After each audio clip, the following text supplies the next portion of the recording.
La femme commence par partir quand l'homme n'arrive plus à la contenir. Bien des fois, malheureusement, un homme a une femme mais n'arrive plus à la contenir. Ce que j'appelle contenir une femme, c'est la satisfaire. Ce que j'appelle satisfaire une femme, c'est la rassurer. Ce que j'entends par rassurer une femme, c'est lui donner donc l'assurance que le foyer est à elle. Dès l'instant où la femme n'a pas l'assurance que ce foyer dans lequel elle est à elle, la première chose à laquelle elle pense, c'est partir.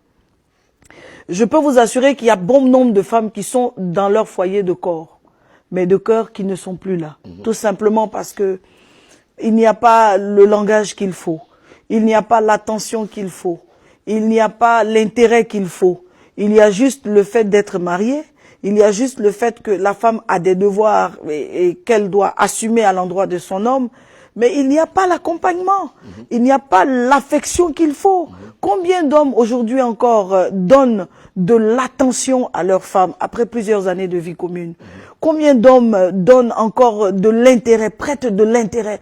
En général, en Afrique, si on offre un cadeau, c'est juste parce qu'il y a une occasion, comme un anniversaire ou comme la fête des mères. Et encore, quand on offrira un autre cadeau, donc dans notre société, ce sera juste parce qu'on a été donc surpris en flagrant délit, parce qu'on a fait une bêtise et que on ne veut pas que ça s'ébruite, on fait un cadeau. Mais combien de femmes ont cette attention que leur homme doit leur donner? Donc, dès l'instant où un homme ne contient plus sa femme, elle n'est pas à l'aise, l'atmosphère devient fade et ça déjà ouvre la porte à l'éventualité d'un départ. Je voudrais dire simplement, comme je l'ai dit la dernière fois, qu'il y a des fois où la femme est dans le foyer de corps, mais plus de cœur. Malheureusement. Parce qu'elle est dans le foyer, à cause du quand dira-t-on, est-ce que je peux le quitter? À cause du poids des responsabilités ou des charges, je le quitte. Maintenant, il faut que je m'assume. Je paye un loyer, je m'occupe de moi-même. Donc, vaut mieux rester là et pendant que je suis là. Est-ce que ça ne devient pas une prison quelque part? Ça devient, mais c'est une prison. Certains foyers, malheureusement, sont une prison. Malheureusement, certains foyers sont une chaudière pour certaines femmes. Elles sont dedans, elles se réfugient. Comme vous voyez, une femme qui est plus dans les réseaux sociaux que dans la vie de son foyer, dans l'activité de son foyer, sachez qu'elle n'est pratiquement plus là. Une femme qui est plus au téléphone avec des amis qu'elle n'accorde d'attention à la vie, au vécu dans son foyer, sachez déjà qu'elle n'est plus là. Hélas, c'est ce qui se vit dans toutes les couches. On exploite la femme.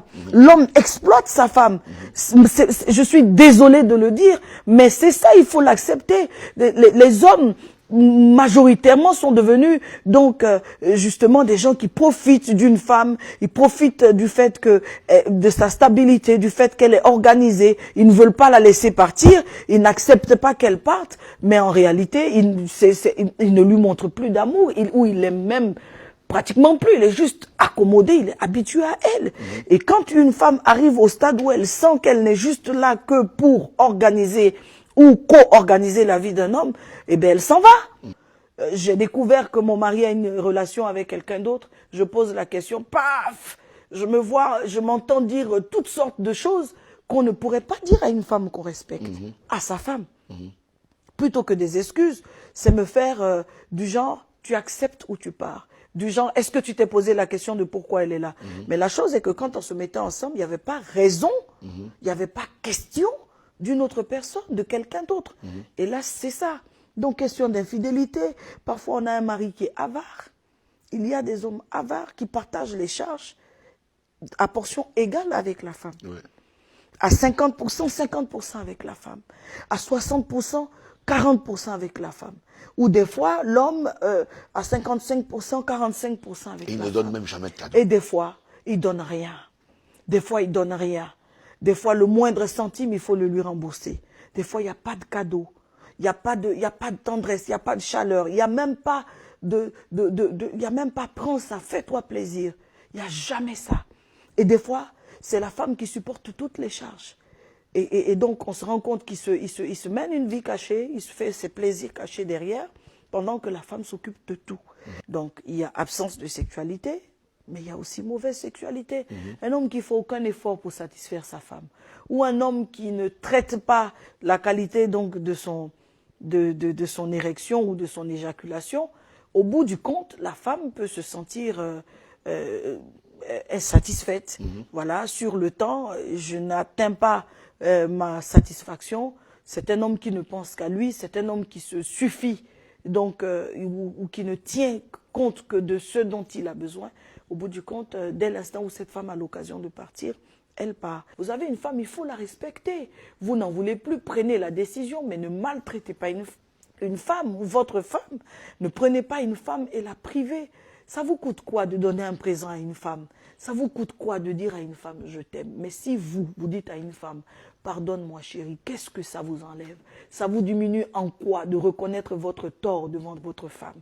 Ça vous diminue en quoi de dire à vos sœurs « écoutez, allez-y doucement, au-delà de tout, c'est ma femme ». Ça vous coûte quoi de dire à votre femme « organise-toi, mais entends-toi avec ma mère ». Comment est-ce que vous n'arrivez pas à mettre de l'ordre? Je dis simplement que la maturité d'un homme n'est pas liée à un âge ou aux années passées dans le mariage. La maturité d'un homme est liée aux actes qu'il pose. Alors vous, monsieur, simplement, vous voulez me prouver que vous êtes mûr? Je vous crois, mais je vous croirai davantage si je vois vos actes changer. La chose dont il est question, c'est que vous devez changer dans votre approche vis-à-vis de votre femme. Donnez plus de considération, parlez avec des paroles qui valorisent, complimenter, ne pas regarder les failles. Même quand une situation est difficile, allez en tant que l'homme. Essayez de dire la vérité, parce qu'on a des hommes qui mentent, mais qui mentent trop. Malheureusement, les femmes, quand elles ont un doute, elles ont le flair. Elles vont, elles cherchent, elles finissent par découvrir. Mais dites la vérité. Dites la vérité. Vous voulez ramener votre femme, dites-lui la vérité. Dites-lui des mots d'amour, dites-lui des mots gentils, mais dites-lui la vérité. Parlez-lui avec respect. Faites-lui des cadeaux. Donnez-lui des moyens, pourquoi pas. Disons-le. Donnez-lui des moyens. Prenez vos responsabilités. Arrêtez d'être trop absent. Mais à force d'être absent, vous finissez par faire comprendre à cette femme qu'elle peut vivre sans vous.